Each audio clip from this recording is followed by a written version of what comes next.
Assalamualaikum warahmatullahi wabarakatuh. Salam sejahtera untuk kita semua. Izin memperkenalkan diri, nama saya Dayala Elviori Limukau dengan NIM 235019110, dan sekarang saya akan mempresentasikan tentang materi spektrofotometri UV visible. Prinsip dasar metode spektrofotometri UV visible. Prinsip dasar metode spektrofotometri UV visible adalah interaksi selektif antara materi dan radiasi elektromagnetik, terutama di daerah sinar tampak dan ultraviolet. Metode ini menggunakan hukum Lambert-Beer yang menyatakan adanya hubungan proporsional antara absorbansi suatu larutan dengan konsentrasi zat penyerap di dalamnya dan panjang larut cahaya yang melewatinya. Cahaya yang diserap ini yang diukur sebagai absorbansi oleh detektor, sehingga dengan mengetahuinya dapat dihitung konsentrasi zat analit dalam sampel secara kuantitatif. Senyawa yang dapat dianalisis dengan spektrofotometri UV visible yaitu senyawa yang memiliki gugus chromophore atau aksokrom, memiliki kelarutan yang baik dalam pelarutnya, dan memiliki kemampuan untuk menyerap cahaya pada panjang gelombang 200-400 nanometer untuk UV atau 400-800 nanometer untuk visible. Contoh senyawa yang dapat dianalisis dengan spektrofotometri ini adalah paracetamol, karena paracetamol memiliki gugus chromophore, yaitu gugus yang memiliki ikatan terkonjugasi. Berikutnya yaitu orbital V, sigma, dan N. Orbital V merupakan orbital yang terbentuk pada ikatan rangkap dan selalu menyertai ikatan sigma. Terbentuk dari tumpang tindih sisi ke sisi dari dua orbital yang sejajar. Memiliki ikatan yang lebih lemah jika dibandingkan dengan ikatan sigma dan memiliki rotasi terbatas.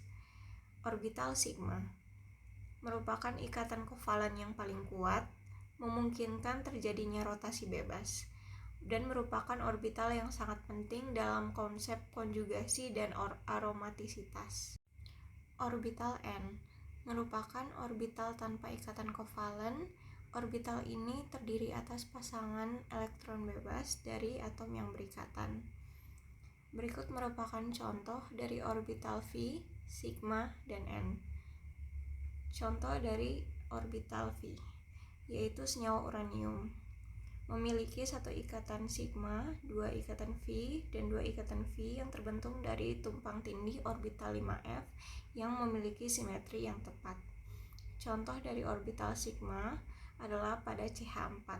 Setiap ikatan CH terdiri dari satu orbital atom hibrida sp3 dari karbon yang tumpang tindih secara ujung ke ujung dengan orbital atom 1s dari hidrogen. Setiap ikatan ini adalah ikatan sigma. Contoh orbital N yaitu pada elektron 1s2 memiliki N sama dengan 1 yang berada di kulit pertama paling dekat dengan inti dan memiliki energi paling rendah. Faktor-faktor yang mempengaruhi panjang gelombang pada spektrofotometri UV visible antara lain keberadaan dan jenis gugus chromophore, interaksi senyawa dengan pelarut, pengaruh pH, suhu, dan konsentrasi. Instrumen spektrofotometri UV visible. Spektrofotometer merupakan alat yang digunakan untuk mengukur seberapa banyak cahaya dengan panjang gelombang tertentu dapat diserap oleh suatu sampel.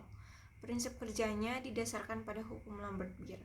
Spektrofotometer terdiri atas sumber cahaya yang berupa radiasi lampu deuterium, monokromator, dan wadah sampel kuvet yang transparan.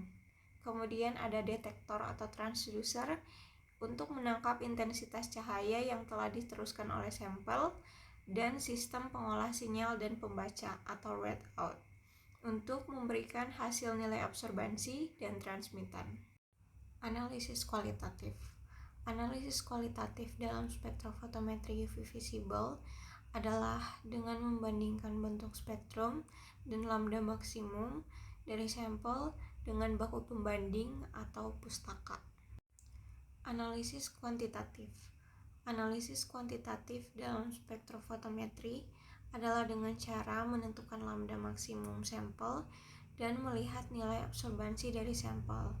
Kemudian dari data tersebut dibuatkan kurva kalibrasi sehingga ditemukan persamaan regresi linear dan nilai R untuk menghitung konsentrasi suatu zat yang tidak diketahui berdasarkan absorbansinya. Kemudian kita masuk ke kelebihan spektrofotometri UV visible. Ada 4 kelebihan dari spektrofotometri UV visible, yaitu yang pertama, memiliki sensitivitas yang tinggi, bersifat selektif pada panjang gelombang tertentu, dan memiliki akurasi serta presisi yang tinggi, merupakan metode yang mudah dan cepat, serta harga yang lebih ekonomis, dan dapat dilakukan untuk menganalisa berbagai zat. Namun, di balik semua kelebihan itu pasti ada kekurangan dari satu metode. Berikut merupakan kekurangan dari spektrofotometri UV visible. Yang pertama, batasan hukum Lambert-Beer yang memiliki rentang yang sempit. Kemudian, hanya dapat digunakan untuk analisis larutan, sensitif terhadap kontaminasi, dan kurang efektif untuk menganalisa senyawa campuran. Jadi, spektrofotometri ini memang khusus untuk analisis senyawa tunggal dan bukan campuran. Baik, mungkin sekian yang dapat saya sampaikan tentang metode analisis spektrofotometri UV visible. Terima kasih dan wassalamualaikum warahmatullahi wabarakatuh.